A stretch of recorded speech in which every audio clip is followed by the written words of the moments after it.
A team consists of 2 driver operators, a coach, and a robot. The robot must be built from materials specified in the game manual and fit within an 18-inch sizing cube. After the match starts, the robot may expand. Each match is played with 4 randomly selected teams, 2 per alliance. Your alliance partner for one match may be your opponent in another. The game is played on a 12-foot square playing field with a foam tile floor and 1-foot-high walls. At opposite corners of the field are 2 corner vortices, red and blue.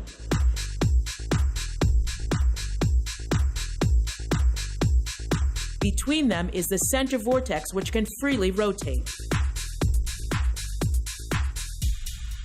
4 beacons are mounted on top of the field walls. Below each beacon is a unique vision pattern for navigation. A white tape stripe leads up to each beacon. The field is divided by red and blue tape stripes.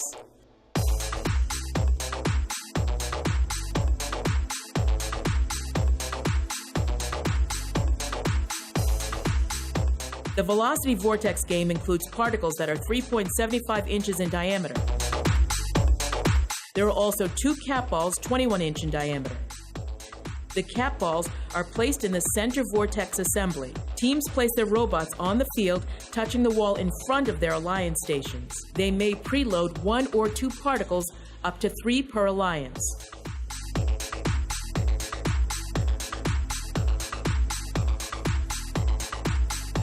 Before the match, field personnel randomize the 4 beacons. The match begins with a 30-second autonomous period. Robots can only operate by pre-programmed instructions.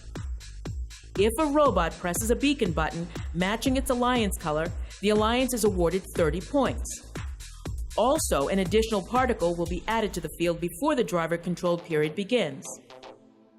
A cap ball in contact with the floor will earn an alliance 5 points. Each particle scored through the center vortex earns 15 points, and particles scored into corner vortices earn 5 points each.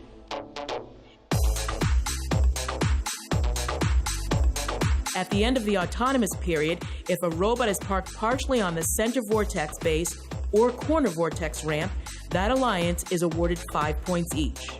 If a robot can park fully on the center vortex base or corner vortex ramp, the alliance is awarded 10 points each.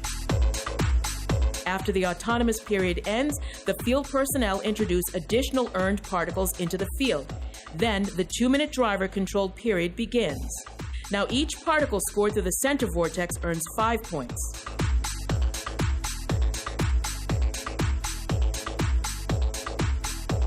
Particles scored into corner vortexes earned 1 point each. During the driver-controlled period, alliances may capture or recapture a beacon.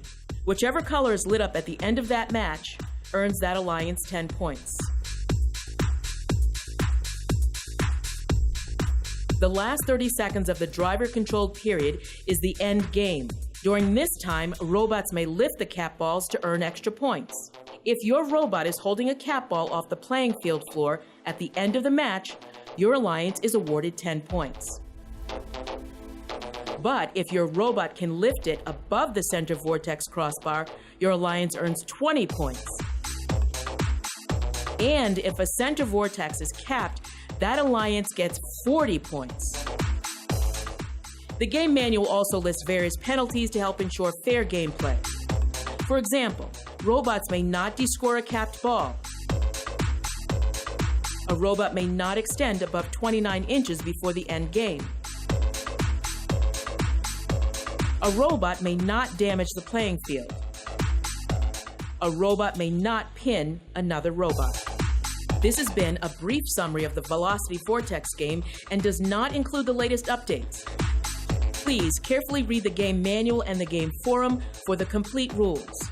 We want you to have fun and be competitive, but please remember, gracious professionalism, both on and off the playing field.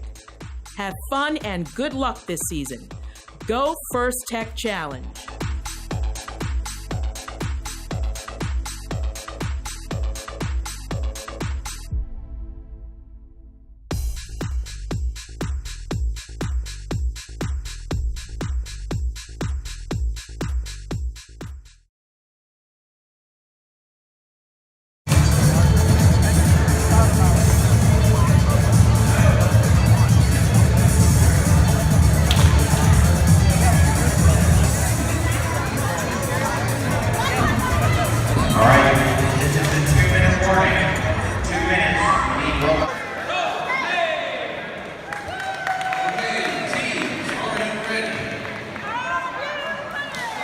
FTC